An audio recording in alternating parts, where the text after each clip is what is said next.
আমি কেইদিনমান আগতে হেল্থ ইন্সুৰেন্সৰ বিষয়ে এটা পোষ্ট কৰিছিলোঁ, আপোনালোকৰ মনত আছেনে? বাৰু হেল্থ ইন্সুৰেন্স আজিৰ তাৰিখত বহুত প্ৰয়োজনীয়, গতিকে আহক আজি আমি হেল্থ ইন্সুৰেন্সৰ কথা পাতোঁ। আজিকালি স্বাস্থ্য বেয়া হোৱাৰ লগে লগে স্বাস্থ্যৰ দুশ্চিন্তাটো থাকিলেই, তাৰ লগতে টকা পইচাৰ চিন্তাও চাগে নিশ্চয় আহে ন? যিকোনো এখন ব্যক্তিগত হস্পিটেল বা প্ৰাইভেট হস্পিটেলত আপোনালোকে যদি যায়, তেনেহ'লে ডাঙৰ মোটা এটা বিল হৈ যায়। 1 লাখ 2 লাখ টকাৰ বিলটো দুদিনতে হৈ যায়। বেমাৰ আজাৰ চবৰে হয়, সেইটো স্বাভাৱিক কথা। গতিকে বেমাৰ আজাৰৰ পৰাতো আপোনালোকে বাচিব নোৱাৰিব, কিন্তু বেমাৰ আজাৰৰ যিটো খৰচ, সেইটো খৰচৰ পৰা বাচিবলৈ হেল্থ ইন্সুৰেন্সে আপোনালোকক সহায় কৰিব পাৰে। বাৰু আপোনালোকৰ ওচৰৰ যিবিলাক প্ৰাইভেট হস্পিটেল, সেই হস্পিটেলবিলাকলৈ আপোনালোকে যোৱাৰ সময়ত দেখিছেনে? সন্মুখত লিখা থাকে যে HDFC আৰ্গো, ICICI লম্বাৰ্ড, এইবিলাক এনেকৈ লিখা থাকে যে এখন লিষ্টত। সেই লিষ্টখনৰ অৰ্থ হৈছে তাতে সেই কোম্পানীবিলাকৰ হেল্থ ইন্সুৰেন্স তেওঁলোকে একচেপ্ট কৰে কেছলেছ পে'মেণ্টৰ কাৰণে। কেছলেছ পে'মেণ্ট মানে হৈছে আপোনাৰ হেল্থ ইন্সুৰেন্সৰ যিখন কাৰ্ড, সেই কাৰ্ডখন আপুনি তাত জমা কৰাৰ লগে লগে আপুনি কোনো বিল নিদিয়াকৈ আপোনাৰ চিকিৎসা আৰম্ভ হৈ যাব। হয়, কিছুমান হস্পিটেলত কিছুমান টাৰ্মছ এণ্ড কণ্ডিশ্যনছ থাকে, কাৰণ হেল্থ ইন্সুৰেন্সৰ ক্লেইম এটা পাছ হ'বৰ কাৰণে প্ৰায় 24 ঘণ্টা সময় লাগে। গতিকে সেই 24 ঘণ্টাৰ যিখিনি খৰচ, সেইখিনি হস্পিটেলখনে ভৰ্তিৰ খৰচ হিচাপে এটা 10,000 20,000 সকলো হস্পিটেলৰ ক্ষেত্ৰত বেলেগ বেলেগ হ'ব পাৰে, তেওঁলোকে পইচা ৰাখে। গতিকে তেনেস্থলত এটা হেল্থ ইন্সুৰেন্স আপোনাৰ পৰিয়ালৰ কাৰণে কৰি থ'লে যথেষ্ট ভাল হ'ব, হয়নে? কথাটো হ'ল আপোনালোকে হেল্থ ইন্সুৰেন্স কৰিব ক'ৰ পৰা?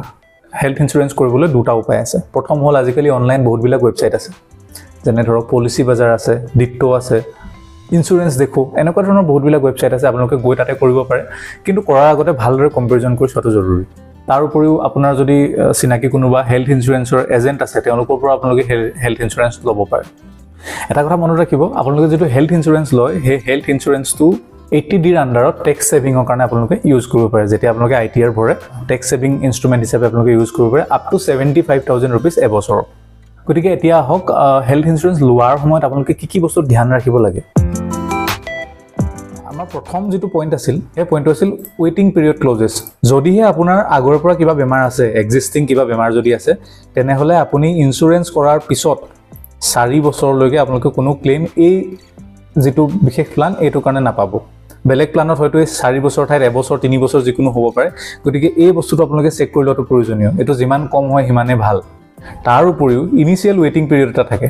ইনিচিয়েল ৱেইটিং পিৰিয়ড মানে হৈছে যেতিয়া আপোনালোকে ইন্সুৰেন্সটো কিনিব, ইন্সুৰেন্সটো কিনাৰ পাছত 30 দিনলৈকে একো বেমাৰতে ইয়াক ক্লেইম কৰিব নোৱাৰিব। অৰ্থাৎ কিনা দিনাৰ পৰা 30 দিনলৈকে আপুনি ইয়াক ইউজ কৰিব নোৱাৰিব। সকলোৰে ক্ষেত্ৰত বেলেগ বেলেগ হ'ব পাৰে, কাৰোবাৰ ক্ষেত্ৰত 30 দিনৰ ঠাইত 90 দিনো হ'ব পাৰে। সেইটো আপোনালোকে চাব লাগিব। এইটো যিমান কম হয় সিমান ভাল। আৰু ইয়াতে আৰু এটা কণ্ডিশ্যন আছে, দেখিছেনে? Specific illness cover. মানে এনেকুৱা কিছুমান বেমাৰ, যিবোৰ বেমাৰ বহু দিনৰ পৰা লাহে লাহে বাঢ়ি এটা এনেকুৱা ৰূপ লয়, ধৰক এনেকৈ নি ৰিপ্লেচমেণ্ট, আঁঠুৰ ঘিলা যে ৰিপ্লেচমেণ্ট কৰে সেইটো, বা হাৰ্নিয়া, কেটাৰেক্ট, চকুৰ বেমাৰ, এনেকুৱাবিলাকৰ ক্ষেত্ৰত 24 মাহৰ এওঁলোকৰ ৱেইটিং পিৰিয়ড আছে। গতিকে এইবিলাক পইণ্ট যিবোৰ, এইবোৰ আপোনালোকে চাই লোৱাটো খুব প্ৰয়োজনীয়। এতিয়া আপোনালোকে ৱেইটিং পিৰিয়ড চাই শেষ কৰিব, তাৰপিছত আপোনালোকে চাব ন' ক্লেইম বোনাছ। ন' ক্লেইম বোনাছ মানে হৈছে যদিহে আপোনালোকে যোৱা বছৰটোত আপোনালোকে যদি কোনো ক্লেইম নকৰে সেই ইন্সুৰেন্সটোৰ পৰা, তেনেহ'লে আপুনি এটা ডিছকাউণ্ট পায়। কোনো ইন্সুৰেন্স কোম্পানীয়ে এনেকৈ ডিছকাউণ্ট দিয়ে, আৰু কোনো ইন্সুৰেন্স কোম্পানীয়ে আপোনাৰ যিটো টোটেল লাইফ ইন্সুৰেন্সৰ কভাৰ হয়, সেই কভাৰটো বঢ়াই দিয়ে। আপোনাৰ 5 লাখ টকাৰ যিটো কভাৰ, সেই কভাৰটো বঢ়াই 7.5 লাখ কৰি দিব বা 7 লাখ কৰি দিব, এনেকুৱা প্লান থাকে। গতিকে দুইটাৰ ভিতৰত আপোনাৰ যিটো চুইটেবল লাগে সেইটো কৰিব পাৰে। কিন্তু ন' ক্লেইম বোনাছ চাবলৈ নাপাহৰিব, কাৰণ আপুনি যিহেতু একো ক্লেইম কৰাই নাই, সেইকাৰণে কিবা এটা ডিছকাউণ্ট পালে ভাল। আমাৰ থাৰ্ড পইণ্ট হৈছে OPD কভাৰেজ আৰু ফুল বডি চেকআপ বা এনেকুৱা ব্লাড টেষ্ট কিবা কিবি এইবিলাকৰ ক্ষেত্ৰত। আজিকালি এনেধৰণৰ বহুবিলাক ইন্সুৰেন্স আছে যিবিলাকে ফুল বডি চেকআপ আৰু OPDত আপোনালোকে বেমাৰ দেখাবলৈ গ'লে, দাঁতৰ বেমাৰ দেখাবলৈ গ'লে তাতো তেওঁলোকে ক্লেইম দিয়ে। গতিকে পৰাপক্ষত এনেকুৱা প্লানেই চাব য'ত আপোনালোকে এই OPD কভাৰেজ আৰু বডি চেকআপৰ যিবিলাক কভাৰেজ এইবিলাকো পায়। আমাৰ চতুৰ্থ যিটো পইণ্ট, সেইটো হৈছে pre and post medical coverage. ধৰক আপুনি 10 দিনৰ কাৰণে হস্পিটেলত ভৰ্তি হৈ আছিল। হস্পিটেলৰ পৰা আপুনি ডিছচাৰ্জ হোৱাৰ পাছত ঘৰত অলপমান মেডিচিনৰ খৰচ বা ঘৰলৈ লৈ যোৱাৰ খৰচ, যদি ঘৰত আপোনাৰ স্বাস্থ্য অলপ বেছি বেয়া, তেনেহ'লে এগৰাকী নাৰ্ছৰ খৰচ, এইবিলাকক পষ্ট মেডিকেল এক্সপেঞ্চেছ বোলা হ'ব। ধৰক আপুনি ভৰ্তি হোৱাৰ আগতে এম্বুলেঞ্চত গৈছিল বা তাৰ আগতে আপোনালোকে কিবা টেষ্ট কৰাইছিল, সেইবিলাকক লগাই এই হ'ব প্ৰি মেডিকেল এক্সপেঞ্চেছ। গতিকে এই এক্সপেঞ্চেছবিলাকো আজিকালি বেছিভাগ ইন্সুৰেঞ্চে কভাৰ কৰে। গতিকে আপোনালোকে এটা এনেকুৱা ইন্সুৰেঞ্চ চাব য'ত প্ৰি আৰু পষ্ট মেডিকেল এক্সপেঞ্চেছো কভাৰ হয়, আৰু তাৰ লগতে আমাৰ মেইন হস্পিটেলত এডমিট হৈ থকা সময়খিনিতো কভাৰ হ'বই লাগিব। এতিয়া আহক 5 নম্বৰ পইণ্টলৈ যাওঁ। আচলতে ইন্সুৰেঞ্চ আপোনালোকে দুটা টাইপত ল'ব পাৰে। এটা হ'ল ফেমিলি ইন্সুৰেঞ্চ, আপুনি পৰিয়ালৰ সকলোকে মিলাই এটা ইন্সুৰেঞ্চ ল'ব পাৰে। আৰু দ্বিতীয়টো হৈছে সিঙ্গল প্ৰতিজনৰ কাৰণে এটা বেলেগ ইনস্যুৰেন্স ল'ব পাৰে ফ্যামিলি যেটো ইনস্যুৰেন্স হয় এটো অলপ কম দামত হয় আৰু ইয়াৰ লাভ কি হয় আপুনি ধৰক 10 লাখ টকা এটা ইনস্যুৰেন্স ল'লে এতিয়া এনেকুৱাটো নহব যে গোটেই আপোনাৰ ঘৰত যদি 5 জন মানুহ আছে গোটেই 5 জন মানুহ একেলগতে বেমাৰ হৈ যাব গতিকে যিজন বেমাৰ পৰে তেওঁৰ গোটেই সেই 10 লাখ টকাৰ কভাৰটো এবছৰৰ কাৰণে ইউজ কৰিব পাৰিব ইয়াতে এটা কন্ডিশন আছে যদিহে আপোনাৰ ঘৰত এনেকুৱা কোনোবা আছে যাৰ আগৰ পৰা অলপ বেছি বেমাৰ হৈ আছে বা তেনেকুৱা ধৰণৰ কোনোবা যদি আছে তেনেহলে সেই মানুহজনক এই পলিচিটোৰ পৰা এক্সক্লুড কৰি দিয়ক তেওঁ কাটৰাই ৰাখক নহলে এই পলিচিটোৰ দাম যথেষ্ট বাঢ়ি যায় তেওঁৰ কাৰণে যদি উপলব্ধ হয় এটা ইন্ডিভিজুৱেল ইনস্যুৰেন্স কৰাই দিয়ক 6 পইণ্টটো হৈছে এজ লিমিট বহুবিলাক এনেকুৱা ইনস্যুৰেন্স আছে যি এটা এজ লিমিট ৰাখে যে আমি আপোনালোকক 65 ইয়াৰ্ছলৈকে হে ৰিনিউৱেলৰ সুবিধা দিম তাৰ পিছত আমি ৰিনিউৱেলৰ সুবিধা আপোনাক নিদিওঁ গতিকে হেতু আপোনালোকে চাই ল'ব কিমান বছৰ বয়সলৈকে আপোনাক ৰিনিউৱেলৰ সুবিধা দিয়া হ'ব যিমান পাৰে হিমান বেছি হলে ভাল আনলিমিটেড হলে আৰু ভাল কাৰণ আপোনালোকেও জানে বৃদ্ধাৱস্থাত অলপ বয়স বেছি হোৱাৰ লগে লগে বেমাৰৰ ফ্ৰিকুৱেন্সিটো বাঢ়ি যায় আপোনালোকে যেতিয়া টাৰ্মছ এণ্ড কণ্ডিশ্যনছ পঢ়িব ইনস্যুৰেন্সৰ তাতে আপোনালোকে এটো চোৱাটো জৰুৰী যে কোন বেমাৰ কভাৰ্ড হ'ব কোন বেমাৰ কভাৰ্ড নহব বহুবিলাক এনেকুৱা ইনস্যুৰেন্সত কি কৰে এনেকুৱাকৈ কণ্ডিশ্যন ৰাখি দিব যে যদিহে কেন্সাৰ হয় এটো কভাৰ্ড নহব যদিহে দাঁতৰ অসুখ হয় এটো কভাৰ্ড নহব সকলো ইনস্যুৰেন্সতে বেলেগ বেলেগ থাকে গতিকে য'ত আটাইতকৈ বেছি বেমাৰ কভাৰ্ড হয় সেই ইনস্যুৰেন্সটো লোৱাটো প্ৰয়োজনীয়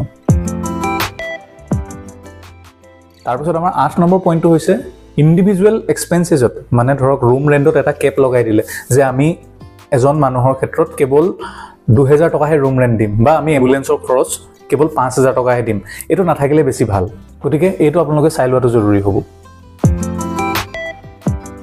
ইয়াৰ লগতে যেতিয়া আপুনি এটা ইনস্যুৰেন্স প্লান বিচাৰিব এই প্লানটো বিচৰাৰ সময়ত আপোনালোকে চাব যে হে বিশেষ ইনস্যুৰেন্সটো কেছলেছ হস্পিটেল আপোনাৰ ওচৰে পাজৰে কিমান আছে যিমান বেছি কেছলেছ হস্পিটেল থাকিব হিমানে আপোনাৰ কাৰণে সুবিধাজনক হ'ব যদি আপোনাৰ ঘৰ কোনোবা এজন বেমাৰ পৰে আপুনিটো সিধাসিধি দিল্লী লৈ নাহে আপুনি যদি গুৱাহাটীত আছে তেনেহলে গুৱাহাটীতে চিকিৎসা কৰাব প্ৰথমতে গতিকে পৰাপক্ষত সেই গুৱাহাটীৰ ওচৰে পাজৰে যিখন ভাল হস্পিটেল হেকিখন তেওঁলোকৰ নেটৱৰ্কত থাকিব লাগে এনে ধৰণৰ হলে আপোনাৰ কাৰণে অলপ ইজিলি আপুনি হস্পিটেল সিলেক্ট কৰি ল'ব পাৰিব বা আপুনি 3-4খন হস্পিটেল নাকি ভাবি থব পাৰিব যদি কোনোবা বেমাৰ পৰে আমি প্ৰথমতে এই হস্পিটেলখনলৈকে লৈ যাম কাৰণ তাতে আমি কেছলেছ সুবিধা পাম